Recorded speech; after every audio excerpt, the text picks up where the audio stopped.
Hello guys, and welcome to my book discussion video for The Coming of the Saucers by Kenneth Arnold and Ray Palmer. I wanted to discuss this book today because recently my interest in UFOs and UAPs, extraterrestrials, and all that stuff has been rejuvenated. I sort of feel like a 15-year-old kid again as guys like David Grush go before Congress proclaiming to be whistleblowers and releasing everything they do or do not know in regards to the big question as to whether or not we're alone in the universe. I have to admit I'm excited as these things develop, but as a contrarian and a skeptic by nature, I'm a little less inclined to be as enthusiastic about these guys as I may have been when I was just a young kid. The reason is you can see a pattern throughout history of guys coming forward with information, using their credibility to give us a story that in all likelihood is 99% bullshit. Alright, so a little backstory. In 1947, we have one of the most important UFO events of all time occur. I know what you're thinking, Roswell, New Mexico. But what you're thinking is wrong, because the most important UFO event of all time, in my opinion, is the Kenneth Arnold sighting, okay? So Kenneth Arnold is this reputable guy. He's a pilot, and he agrees to go out and take a look in the mountains and see if he can find this lost Marine aircraft. But instead of finding the lost Marine aircraft, what he finds are these UFOs skipping through the sky like rocks on the water. Here's why this is important. This isn't the first UFO sighting of all time. It is, however, a very crucial sighting because of the credibility of the witness himself. Had anybody else said this, they might not believe him, but him being such a distinguished member of his community increases the probability that he at least believes that he saw what he says that he saw. This story takes the nation by storm. All right, so everybody's reading about UFOs in the paper now. It's entered the public consciousness, and it sort of sets the stage for what happens in the coming weeks, which is Roswell. All right, this phenomenon, in a sense, is going viral across the nation. One of the people who pick up this story is Ray Palmer. Now, Ray Palmer is a very important name in science fiction circles.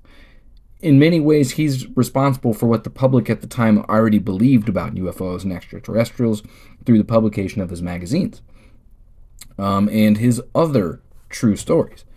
So it sort of reduces the credibility of Kenneth Arnold a little bit that these two teamed up, because Ray Palmer's just trying to make a buck, in my opinion, right? Like, this is what he does. He takes these type of stories, he puts them in front of the public. It's kind of like an early tabloid of sorts. And they write this book together, The Coming of the Saucers.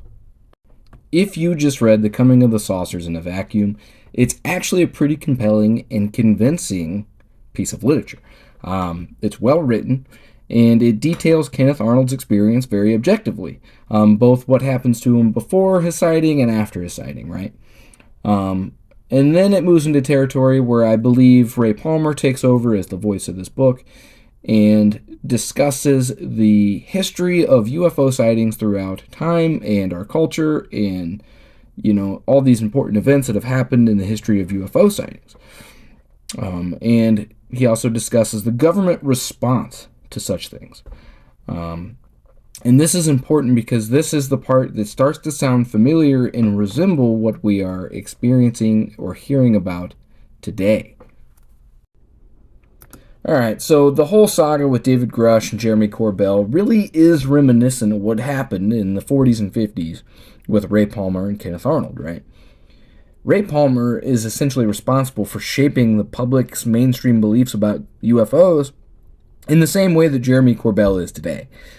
These guys are building a mythology, right? They're telling us the story. They're painting the narrative. They're releasing the media, and it's going viral, and it's very popular, and it's sort of subconsciously entering the minds of people. And there's like this silently agreed upon canon as to what is or isn't true in this whole UFO saga. And it continues, and there's a pattern of where this story has gone and how it's evolved. What I mean by that is in the 40s, you had UFOs. They have entered our atmosphere. In the 50s and 60s, they land, right? And little green men crawl out of the spaceships. And in the 70s and 80s, people are being abducted, right? That's what they're here for. They're gathering our DNA, and they're anally probing people. And then it's kind of quiet for a while in the 90s, and it's sort of the status quo. And then all of a sudden today, things start to pick up again, right? And where's the story headed? Right now, the topic at hand is disclosure. We're going to get the truth, guys. If you just hang on a little bit longer, if you wait for the next media drop, if you wait for the next thing, we're going to disclose more evidence, and it's all coming to light, and it's all coming forward. You just have to wait for our next podcast, our next episode, or blah, blah, blah, blah, blah. Just hold on to your seats and keep feeding the machine. Now, to me, what's important is that in the backdrop of all this UFO stuff, something really important is happening, and that's that the government is spending lots and lots of time and money on these type of projects, and they're not being necessarily forthcoming about their results. My own inner conspiracy theory is that if they spend money wastefully and they have nothing to show for their progress, then that's where people are going to be held accountable, right? We actually have nothing. We've been spending a lot of money on nothing, and sorry, here's your refund. That's not going to happen, right? So the cover-up to me more likely has less to do with alien intelligence and more about where they spent all our money. And they should be honest about that, because that's what is really at stake here is our taxpayers' dollars, right? Especially if you found nothing over the last 75 years. I'd like my money back, please. All right, now to sort of close this up, I really just want to say that if you want to see where we're headed, you don't have to look much further than where we've already been. And that's why I had such an enjoyable experience with The Coming of the Saucers by Kenneth Arnold and Ray Palmer.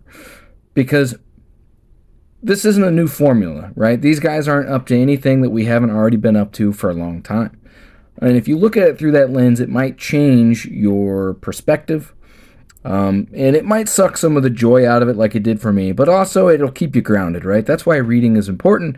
That's why books are important, and that's, what we're here to do is learn something, right? And figure out where stuff came from and why we think the way we do. And I'm telling you, it was a profound experience for me because I had a light bulb go off. I'm like, man, these guys have been up to this for eons, right? Just a bunch of fucking scam artists trying to make money off of the most important question, which is, are we alone in the universe?